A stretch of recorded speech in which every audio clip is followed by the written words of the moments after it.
안녕하세요. 정성훈 목사입니다. 작년신앙교육 한국교회 역사탐방 두 번째 시간입니다. 강의를 준비하면서 개인적으로 참 감사한 것들이 많았습니다.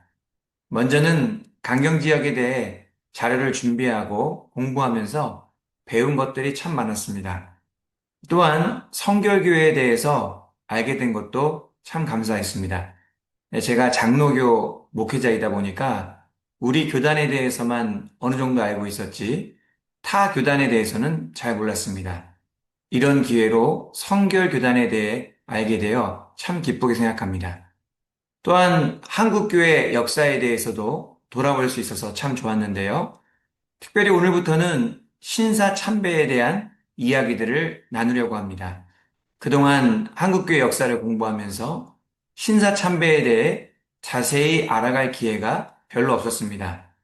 단편적인 이야기나 순교자를 중심으로 부분적인 내용은 알았지만 전체적으로 살펴볼 기회가 없었습니다. 그러다가 이번 강의를 통해서 저도 많은 것을 정리하고 깨달을 수 있어서 참 감사했습니다. 오늘도 하나님께서 우리 모두를 귀한 깨달음의 자리, 은혜의 자리로 인도해 주시기를 간절히 소망합니다. 잠깐 기도하고 시작하겠습니다. 하나님 아버지 감사드립니다.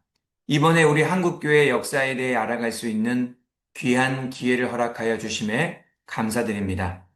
강경, 익산 지역에 일어났던 하나님의 역사를 살펴보며 하나님을 더욱 깊이 알아가게 하여 주시옵소서.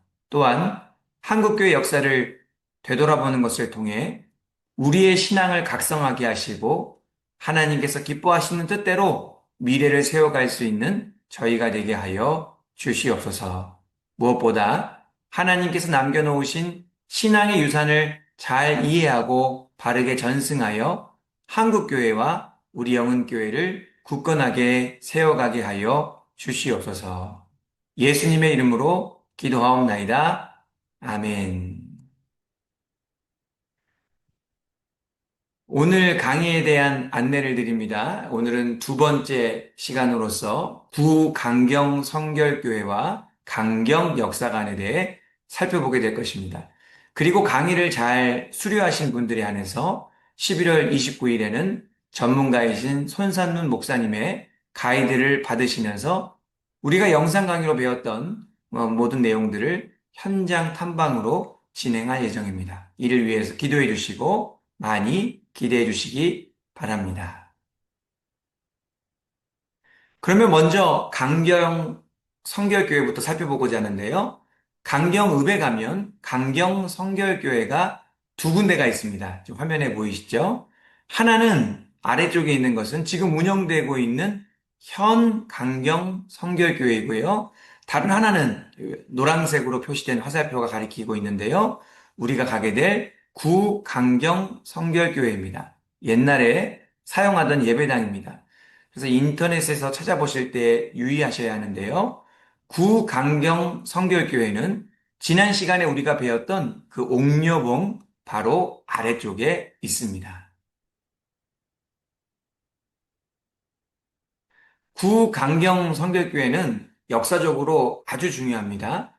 전국에서 몇 개 안 남아있는 현존하는 한옥 예배당 가운데 하나이기 때문이죠. 한식목 구조 건물로서 또 장방형 평면 등 초기 기독교 한옥교회 건축 양식을 잘 간직하고 있습니다. 당시 교회를 심호하고 있던 이인범 담임 전사님이 설계하셨는데요. 이 건축을 위해 미국의 성도님들이 재정적으로 큰 지원을 하였다고 합니다. 이 건물은 일제 강점기의 건축물인데요. 강경 성결교회는 서울 경성 성서학원, 지금으로 따지면 서울신학대학교, 여기를 갓 졸업한 정달성 전사님께서 1918년에 두 칸짜리 초가집에서 예배한 것이 교회의 시작이었습니다.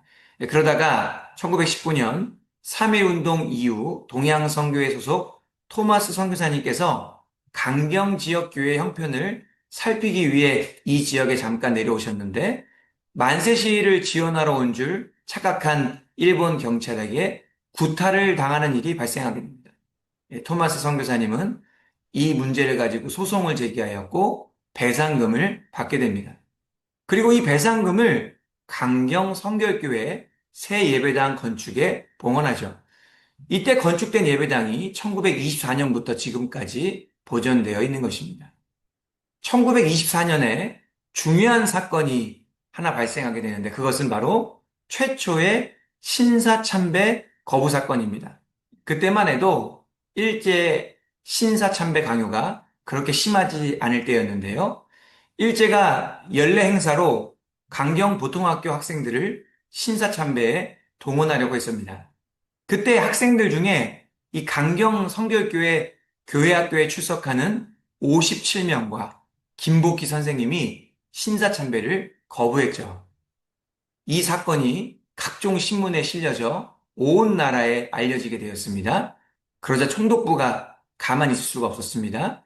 이 사건을 조속히 마무리하고자 끝까지 신사참배를 거부한 김복희 선생님을 휴직시켰습니다. 김복희 선생님은 어떤 분이시냐? 이 평안도의 기독교인으로서 강경보통학교에 부임하시고 강경성결교회에 등록하였습니다. 이 사건이 얼마나 중요한 일이었냐면 최초로 신사참배를 거부했던 자리에 어린 아이들이 있었다는 것입니다. 예수님께서 누구든지 하나님 나라를 어린아이와 같이 받아들이지 않는 자는 결단코 거기 들어가지 못한다라고 말씀하셨는데요. 어린아이들의 믿음이 참 대단했다는 생각이 듭니다. 또한 만약 어린아이들만 있었다고 한다면 그렇게 담대하게 거부하지 못했을 것입니다. 그들의 뒤에는 훌륭한 선생님이 계셨기 때문이죠. 이 김복희 선생님께서 교회에서 그리고 학교에서 아이들을 신앙으로 잘 가르쳤기 때문에 이 모든 것이 가능한 일이었습니다. 이 사건으로 인해 일제 신사참배 강요가 10년 후로 늦춰집니다. 만약 이 사건이 없었다면 이 일이 기점이 되어서 신사참배가 더욱 강요되었다면 45년에 광복할 때까지 약 20년 가까이 온 나라가 신사참배로 인해 말할 수 없는 큰 고통을 당하게 되었을 것입니다. 이것을 기념한 기념비는 구 강경 성결교회가 아니라 현 강경 성결교회 앞에 세워져 있습니다. 이후에 1943년 성결교는 재림교리로 인해 총독부로부터 해산 명령을 받게 됩니다. 그리고 폐쇄되었다가 해방 후 다시 교회를 재건했는데 교인들이 다시 모이면서 교세가 급격하게 늘어납니다. 그래서 이전하여 새로운 예배당을 건축하게 되었는데 그것이 바로 현 강경 성결교회입니다. 그리고 이전 예배당은 매물로 내놓았는데 감리교회가 이를 인수했습니다. 1953년부터 보곡감리교회 소유로 사용되어지다가 2002년 국가등록문화재 제42호로 지정되었습니다. 성결교단은 이 예배당의 역사적 중요성을 인지하고 2012년에 다시 매입했죠. 그리고 명칭을 구강경 성결교회 예배당으로 복원하여 현재 이르고 있습니다.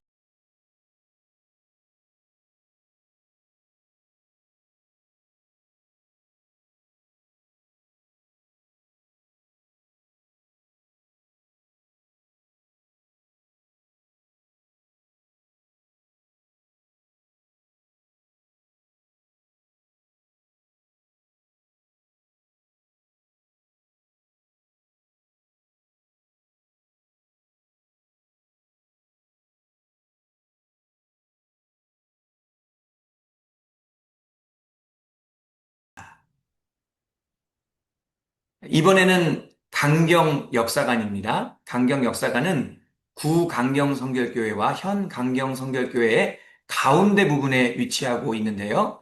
강경에는 일제 강점기에 많은 건축물들이 산지에 있습니다.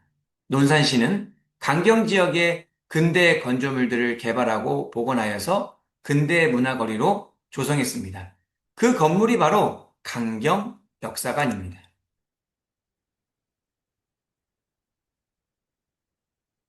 강경 역사관에 대해서 살펴보고자 합니다. 이 건물은 1905년 한호농공은행 강경 지점으로 건립된 뒤 일제 국권 침탈 후 조선식산은행을 거쳐 한일은행 강경 지점으로 사용되었습니다. 일제 강점기 전후를 아우르며 강경 지역 상권과 금융시장의 중심지로 기능했죠. 뿐만 아니라 강경포구라는 지형적 특성으로 인해 물류와 자본의 수탈지였던 역사적 아픔을 고스란히 간직한 공간이기도 합니다. 당시에 일제가 이 항구와 포구를 이용해서 우리나라의 소중한 것들을 많이 약탈해 갔죠. 참으로 가슴 아픈 기억이 아닐 수 없습니다. 이 건물은 여러 은행 통폐합과 용도 변경을 거치며 젓갈창고, 중앙도서관 등으로 활용되었다가 논산시가 매입해서 현재는 강경 지역 근대 역사를 살펴볼 수 있는 역사관으로 운영되고 있습니다.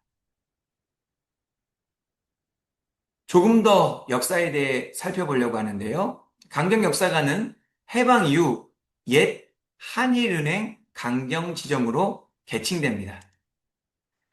한성 본점, 부산 본점에 이어 전국에서 세 번째로 개설된 한일은행 시점이죠. 높은 역사적 상징성을 지닌 근대 금융 건축물입니다. 천장 높이가 7.4m나 되고요. 상당히 높죠.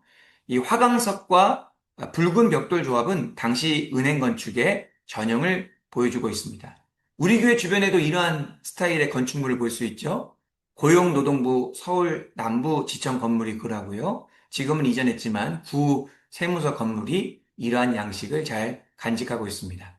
강경 역사관으로 돌아가서요. 이 건물은 일제강점기 시기의 원형이 잘 보존된 서양식 금융 건축물이라는 건축적 가치와 보존성을 인정받아서 2007년 4월 30일자로 국가등록문화재 제324호로 지정되었습니다. 강경 역사관에는 지역 주민들이 기증한 생활유물과 강경 근대거리 건축물의 옛 사진, 축소 모형물들이 함께 전시되어 있습니다. 강경 역사관 안에서 시간의 흐름을 따라 걷듯이 천천히 둘러보실 것을 추천해 드립니다. 강경의 근현대 문화유산을 입체적으로 체험할 수 있는 좋은 기회가 될 것입니다. 또한 강경 역사관 내부에는 과거 이 지역 금융의 중심지였음을 보여주는 금고도 개방되어 있어 관람이 가능한데요. 이 역시 강경의 근대기의 역사적 기능을 엿볼 수 있는 중요한 자료이므로 잊지 말고 꼭 살펴보시기를 바랍니다.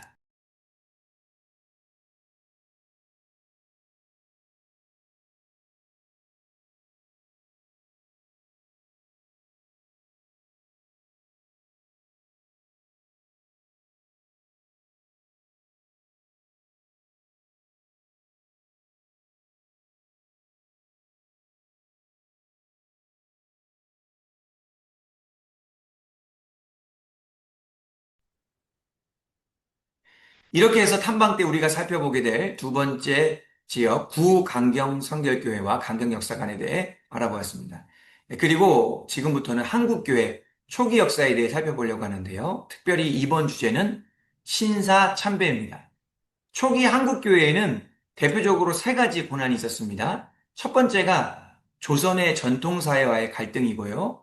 두 번째가 바로 일제강점기입니다. 일제가 이 신사참배를 통해서 기독교를 많이 받게 했는데요. 그리고 마지막으로 세 번째는 공산주의입니다. 이 세 가지를 빼놓고는 초기 한국교회를 이해할 수가 없어요. 그러기에 오늘은 신사참배에 대해 살펴보고자 합니다. 신사참배에 관한 자료가 그렇게 많지는 않습니다. 그러다 보니 잘 알려져 있지 않죠. 이것이 나쁘고 부정적인 영향을 주었다는 것은 우리가 알고 있지만 정작 자세히는 잘 알지 못합니다. 그리고 당시 상황이 너무 복잡했어요. 그리고 미묘한 일들이 많이 있었습니다. 그러다 보니 어느 특정한 사실 한 가지만 가지고 가치 판단을 내리기에 어려운 부분이 많습니다. 자칫 경솔하게 말하게 될 우려가 있다는 것이죠. 그러기에 한 가지 한 가지를 언급할 때 상당히 신중하게 말을 해야 합니다. 그래서 이번 시간에는 가능하면 역사적 사실 위주로만 알아보도록 하겠습니다. 오늘 한 번에 걸쳐서 신사참배에 대해 다 이야기할 수는 없고 한 두 번 정도에 걸쳐서 신사참배에 대해 알아보고자 합니다. 귀 기울여 들으시면 하나님의 음성을 듣게 되시고 하나님의 뜻을 깨닫게 될 줄 믿습니다. 자, 그러면 먼저 신사참배와 관련된 전체적인 상황을 파악해 보고자 합니다. 역사적으로 신사참배와 관련하여 중요한 포인트를 짚어보도록 하겠습니다. 일제가 1881년 원산에 처음으로 신사를 세웠습니다. 당시에는 우리나라에 거주하게 된 일본인들이 자신들을 위해 신사를 세웠죠. 그리고 1910년 한일 합병조약이 체결되면서 본격적으로 우리나라의 신사를 건립하게 됩니다. 처음에는 약하게 신사참배를 유도했습니다. 그러다가 아까 그 강경 성결교회 때 배웠던 최초의 신사참배 반대 사건이 일어나게 된 것이죠. 강경 보통학교의 교회학교 아이들이 김복희 선생님과 함께 반대했던 사건입니다. 이 사건으로 인해 이 신사참배와 관련된 문제가 사회적 쟁점으로 부각이 됩니다. 그러다가 일제가 대륙 정복의 야욕을 품고 1931년 만주사변을 일으킵니다. 전쟁을 위한 물자, 인원, 동력이 더 필요해지게 된 것이죠. 이러한 일들을 뒷받침하기 위한 일환으로 신사참배를 강력하게 강요하게 됩니다. 그러면서 기독교와 본격적으로 충돌하게 됩니다. 그러다가 1935년쯤에 전환점을 맞이하게 되는데요. 초반에는 기독교 대부분이 신사참배를 반대했습니다. 그러다가 찬성하는 쪽들이 생기기 시작합니다. 여기서 찬성했다는 것은 적극적으로 수용했다라는 의미만 들어간 것이 아닙니다. 울며 겨자 먹기로 어쩔 수 없이 마지못해 수용했다는 의미도 있습니다. 그렇게 교회 안에서는 계속적으로 반대하는 사람들과 어쩔 수 없이 찬성하는 사람들, 그리고 이러지도 저러지도 못하는 사람들로 나뉘게 되는 것이죠. 이러다 보니까 당연히 교회가 혼란스러울 수밖에 없었습니다. 그러다가 제27회 조선예수교 장로회 총회에서 공식적으로 신사참배를 결의하게 됩니다. 우리 교단 입장에서는 참으로 가슴 아프고 고통스러운 일이 아닐 수 없죠. 그렇지만 이 부분을 결과론적으로만 봐서는 안 되고 그 과정 가운데 있었던 일제의 강요와 협박, 회유 등을 우리가 기억해야 할 것입니다. 그러다가 광복을 맞이하게 되는데요. 신사참배를 하지 않아도 되게 된 것입니다. 그런데 이 신사참배 문제로 감옥에 있던 성도들이 풀려나면서 새로운 문제가 생기게 됩니다. 산 넘어 산이라고 했던가요? 바로 신사참배를 했던 사람과 하지 않았던 사람들 간에 큰 갈등과 대립이 일어나게 된 것이죠. 이것은 우리 교단 안에 큰 갈등이 되었고 결국 세계에서 유례 없이 300개 이상의 교단으로 분열되는 아픔이 생기게 됩니다. 그렇게 보면 이 신사참배는 이것과 관련된 문제는 완전히 해결된 것은 아닙니다. 여전히 우리에게 일어나고 있는 진행 중인 문제라는 것을 우리가 알 수 있습니다.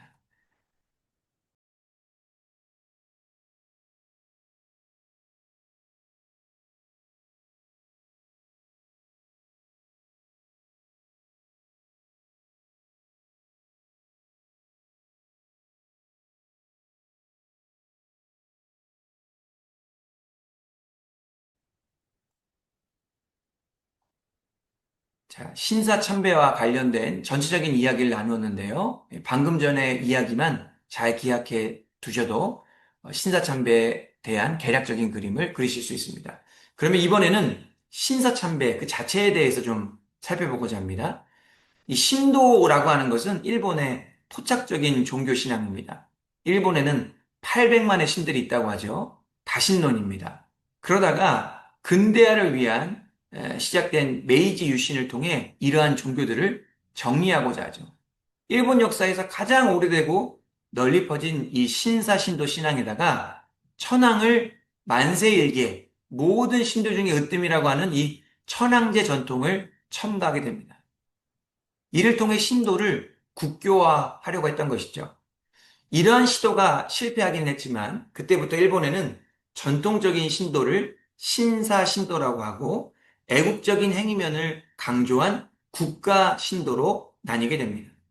신사신도는 개인적이고 종교적인 것이지만 이 국가신도는 일본 국민으로서 반드시 해야 하는 국민 의례와 같은 것이었죠. 일본이 이러한 국가신도를 가지고 전 국민의 정신을 통합하려고 했던 것입니다. 그래서 이 신사참배가 먼저는 일본 자국 내에서 통치기구에 축이 됩니다. 그리고 그것을 우리나라에 전파하려고 했던 것인데요. 패전할 때까지 일본 통치기구의 축으로 사용되었습니다. 사실 지금도 일본 통치기구의 축이기도 합니다. 가끔 뉴스에 일본 총리가 야스쿠니 신사에 참배하러 갔다는 이야기를 우리가 듣지 않습니까? 야스쿠니 신사는 특별히 국가를 위해 전사한 군인들의 영혼을 위한 곳입니다. 그런데 그 군인들이 바로 제2차 세계대전을 일으킨 A급 전범들이죠. 야스쿠니 신사참배를 통해서 그들의 업적을 기리고 그들의 삶을 기념한다는 것은 제2차 세계대전에 대해 전혀 반성하지 않는다는 것입니다. 그러한 일을 다시 일으킬 수도 있다라는 것이죠. 이러한 이유 때문에 이러한 일들을 우리가 주목하는 것입니다. 이런 의미에서 일본의 신사참배는 지금도 계속 이루어지고 있다는 것을 기억하셨으면 좋겠습니다. 다시 과거로 돌아가서요. 일제가 신사참배를 조선에 강요한 배경과 그 의도에 대해 살펴보고자 하는데요.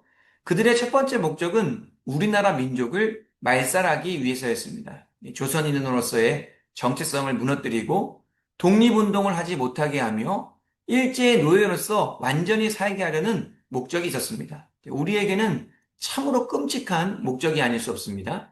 그리고 두 번째 목적은 이것이 참 거짓으로 포장된 정책인데 황민화 정책과 내선일체, 동양 평화론입니다.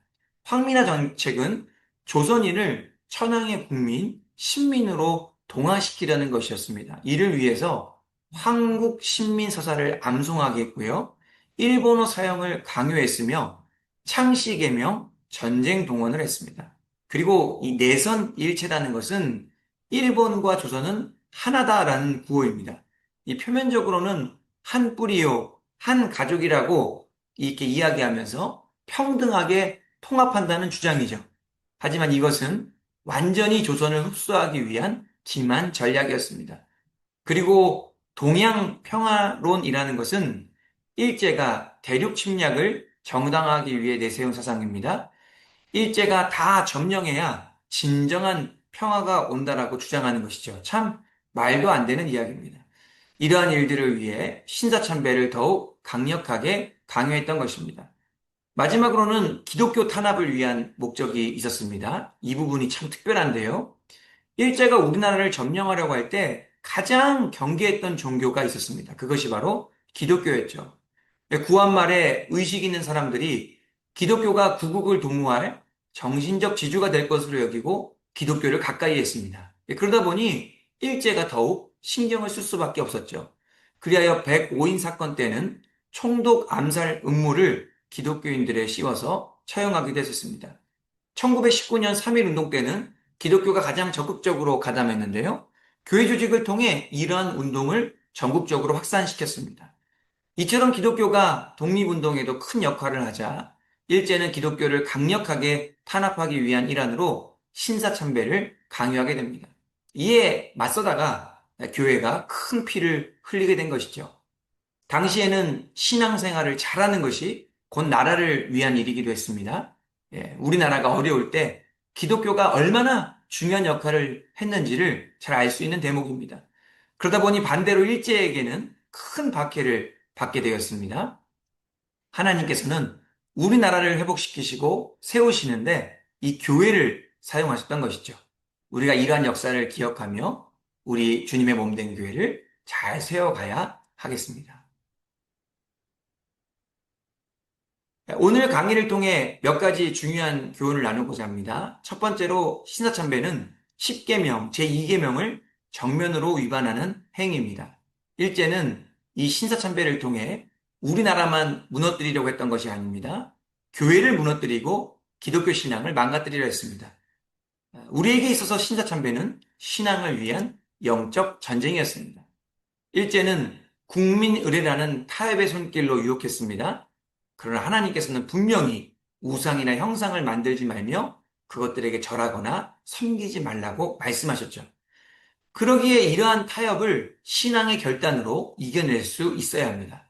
타협은 조용하지만 강력합니다. 우리의 생각과 판단을 정반대로 바꿀 수 있기 때문이죠. 하나님 말씀에 순종함으로 타협을 이겨내시는 저와 여러분이 되기를 바랍니다. 다음으로 신앙교육의 중요성입니다. 잠언 22장 6절 말씀에 보면 마땅히 행할 길을 아이에게 가르치라. 그리하면 늙어도 그것을 떠나지 아니하리라 라고 말씀합니다. 비록 어린 아이들이지만 마땅히 행할 바를 잘 가르치면 잘 박힌 목과 같이 꿈쩍하지 않습니다. 신앙의 결단을 내릴 수 있고요. 온전한 순종을 할 수 있습니다. 우리의 다음 세대들도 강경 성결교회 교회학교 아이들처럼 굳건한 믿음으로 자라나기를 기도해 주시기 바랍니다. 또한 그렇게 훌륭한 아이들의 뒤에는 김복희 선생님이라는 믿음의 기둥이 든든하게 서 있었습니다. 교회학교 교사들이 다음 세대를 위한 굳건한 믿음의 기둥으로서의 역할을 잘 할 수 있도록 기도해 주시기 바랍니다. 마지막으로 대한민국과 기독교는 뗄래야 뗄 수 없는 관계입니다. 부활날부터 우리나라를 위해 가장 중요한 역할을 기독교가 감당해왔죠. 일제강점기에도 독립운동을 위해 한국교회가 귀하게 쓰임받았습니다. 당시에 신앙생활을 잘하는 것은 곧 나라를 위한 일이기도 했습니다. 이러한 한국교회와 우리나라가 앞으로도 좋은 관계를 유지했으면 좋겠습니다. 교회가 또 나라의 위정자들과 또한 나라의 여러 가지 중요한 일들을 위해 기도할 때 놀라운 힘을 발휘할 수 있습니다. 한국교회가 나라를 위해 기도하며 이 나라를 올바르게 세워가는데 귀하게 쓰임받을 수 있도록 기도해 주시기 바랍니다. 한국교회 역사에 대해 살펴보면서 우리 교회의 뿌리가 어떠했는지를 알게 되는 큰 기쁨이 있습니다. 그렇지만 그 가운데 일어났던 다양한 일들이 때로는 우리의 마음을 아프고 슬프게 만들기도 합니다. 역사를 배우는 것은 소중하고 귀중한 일입니다. 자랑할 것은 이어가고 발전해가며 또한 반성할 것은 이겨내고 끊어낼 수 있는 기회가 생기기 때문이죠. 오늘도 배운 내용들을 잘 곱씹어 보시면서 우리의 삶과 우리 교회 안에서 우리가 이어가고 발전해야 할 것은 무엇인지, 끊어내고 이겨내야 할 것은 무엇인지 고민하고 또 기도하는 시간을 가져보셨으면 좋겠습니다. 하나님께서 우리 모두와 한국교회 또한 우리 교회를 선한 길로 인도해 주실 줄 믿습니다. 기도하고 마치겠습니다. 하나님 아버지 감사드립니다. 한국교회 역사탐방 두 번째 시간을 통해 오늘은 강경 성결교회 강경 역사관에 대해 살펴보게 하시니 감사드립니다. 깨닫게 된 것을 삶으로 실천할 수 있도록 성령 충만하게 하여 주시옵소서. 하나님 말씀에 있는 그대로 순종하며 타협하는 신앙의 무서움을 경계하게 하여 주시옵소서. 그리하여 순종의 신앙을 전수하게 하여 주시고 주님의 몸된 교회를 굳건하게 세워가는데 귀하게 쓰임받게 하여 주시옵소서. 예수님의 이름으로 기도하옵나이다. 아멘. 감사합니다. 다음 시간에 더 좋은 모습으로 찾아뵙겠습니다.